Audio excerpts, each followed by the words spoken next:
Buenos días, bienvenidos a todos. Soy Eridalmi Rubio, estudiante de Derecho de la Universidad Técnica Particular de Loja. El día de hoy voy a darles un poco de información sobre la forma en cómo las leyes ecuatorianas reconocen y protegen los derechos de los jóvenes, como parte de mis prácticas preprofesionales en el servicio comunitario.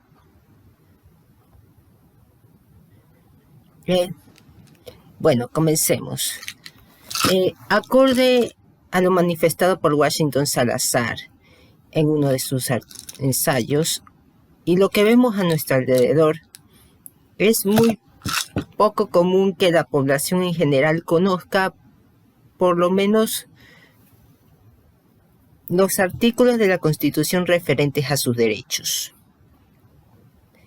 A veces llega a ser vista como algo inentendible que tiene que ser tratado únicamente por políticos y abogados, lo que seguramente ha llevado a abusos de poder fuera del margen constitucional por parte de uno de estos grupos. Abusos en donde la población ha quedado callada al no conocer las leyes ni la Constitución.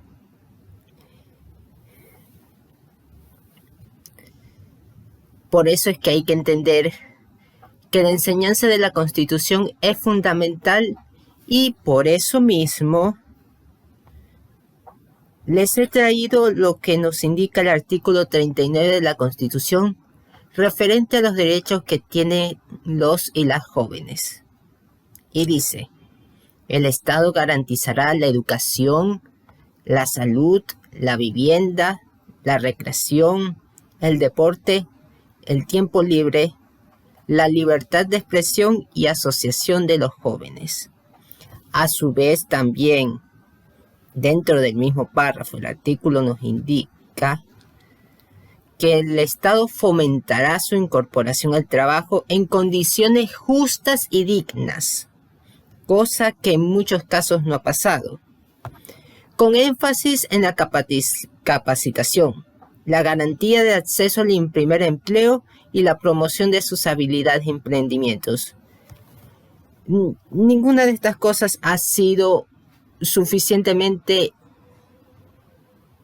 hechas por el Estado. Ya vemos la cantidad de desempleo que hay en el Ecuador, así que no tengo que explayarme en eso. Dentro de la misma Constitución tenemos también el artículo 66 sobre los derechos de la libertad, que no pertenecen exclusivamente a los jóvenes, pero sí son vulnerados por la violencia que existe en el entorno digital, que es el tema que vamos a tratar esencialmente en esta presentación. Así tenemos que el derecho a la integridad personal, en donde también está la vida libre de violencia.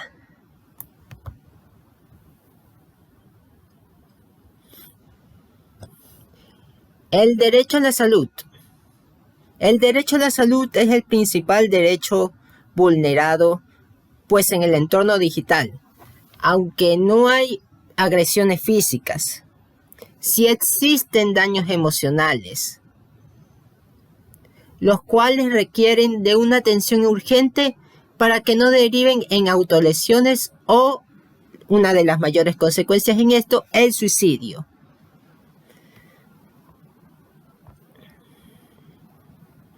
Derecho a la educación.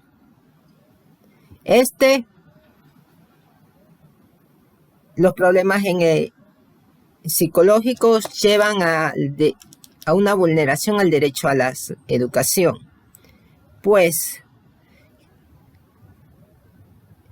se vuelve un ambiente adverso en donde su mente presta poca atención a sus estudios, y más a lo que se trataría de los daños emocionales. Ya han existido casos de deserción escolar por el maltrato emocional, sea ya algo directo que no trata del entorno digital o dentro del entorno digital,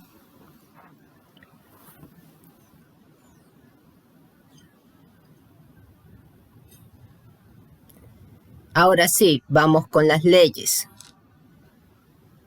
El Estado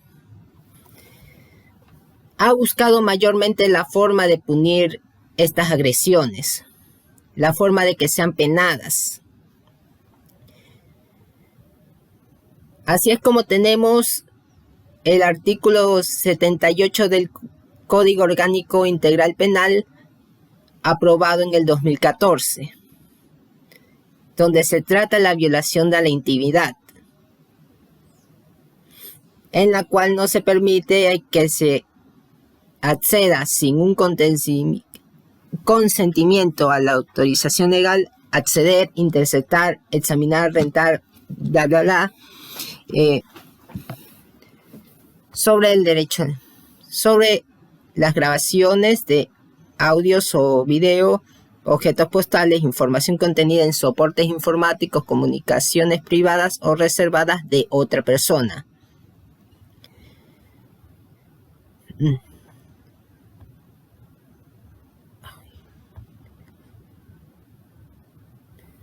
Así es como,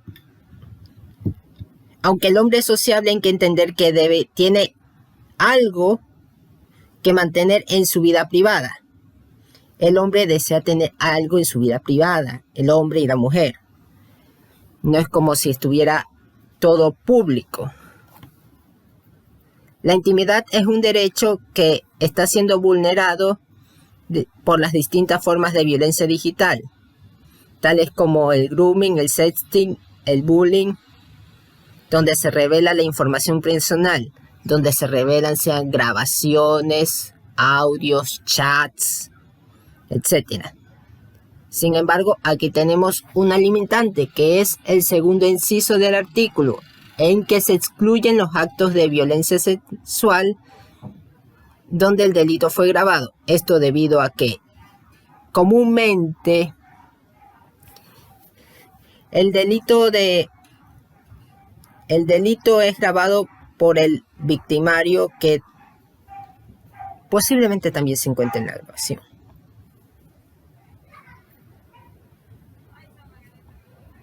Así es como tenemos unas lagunas dentro de las leyes que al final puede ser enmendada con la Ley Orgánica Reformatoria del Código Orgánico Integral Penal para prevenir y combatir la violencia sexual digital y fortalecer la lucha contra los delitos informáticos, abreviada como Ley de Prevención de la Violencia Digital, en donde tenemos el numeral 6 del artículo 171 del COIP, con el cual, cuando dicha violación es grabada o transmitida en vivo de manera intencional por la persona agresora por cualquier medio digital, dispositivo electrónico o a través de cualquiera de las tecnologías de la información y comunicación. Aquí es donde nos referimos a la violación y a la grabación de este delito, siendo así que se vuelve una agravante el delito de grabación y difusión de la violación, siendo sancionado con la pena máxima del delito de violación, que es de 22 años.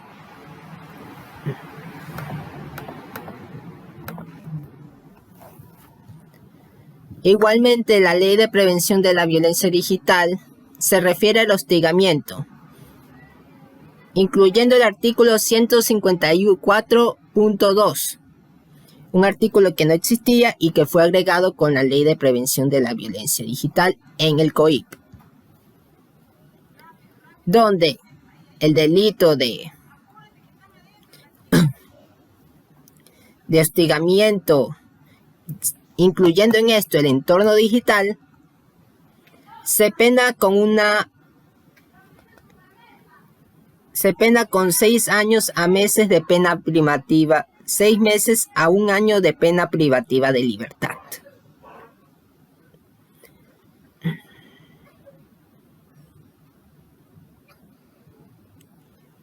Sin embargo, hay que entender que a final de cuentas, tipificar penas y enviar a las prisiones que normalmente se han vuelto en estos últimos tiempos más universidades en donde los violadores, acosadores terminarán al final del tiempo cometiendo aún más delitos, no es suficiente. Tipificar las penas no es lo único que se necesita para reparar y prevenir los daños que la violencia digital ocasiona. Más aún en casos como el bullying, donde el agresor no es nada más que un compañero del colegio, que muy posiblemente tenga problemas en el ámbito doméstico y que esto lo proyecta hacia su víctima en el colegio. Y aquí es donde se encuentra la responsabilidad de los colegios, de los DECES, pues estos son los encargados de atender la salud mental de los estudiantes. Aquí mismo, la reforma a la Ley Orgánica de Educación, aprobada en el 2021, y que ha pasado por muchos obstáculos durante este último año, desde que fue aprobada en abril del 2021, nos indica que los DECES tienen la obligación de brindar apoyo a las y los estudiantes, tanto en la orientación vocacional y profesional, como en el acompañamiento educativo, psicológico, social y de asesoramiento individual y grupal de los estudiantes.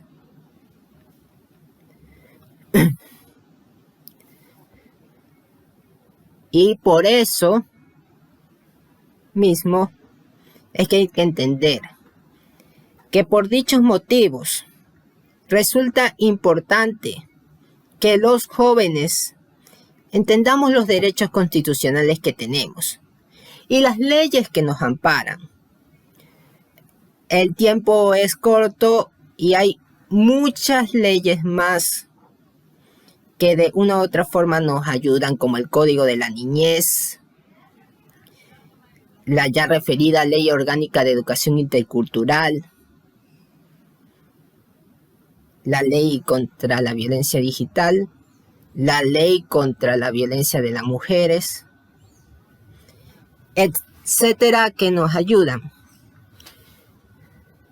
Sin embargo, no son suficientes muchas de estas, ya que quedan algunas en el papel y otras no terminan con sus reglamentos. Por eso es que la Asamblea debe de entender que las leyes todavía no son eficientes frente a la violencia que sufren los jóvenes, tanto en la virtualidad como en los colegios y las calles del país. Pues el COIP, que realmente lo pusieron como una de las más importantes, solo es aplicable una vez que se ha cometido el delito.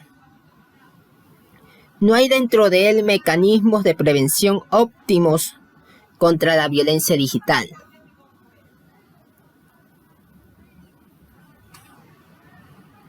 Y es que, si las reformas a las leyes no implican cambios en las acciones de las instituciones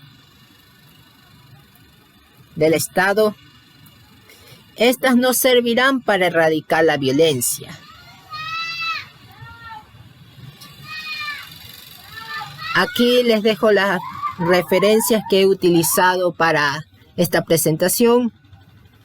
Igualmente les agradezco mucho por haber estado atentos y nos volvemos a ver en la próxima presentación, donde se tratará más a fondo el tema de la violencia digital.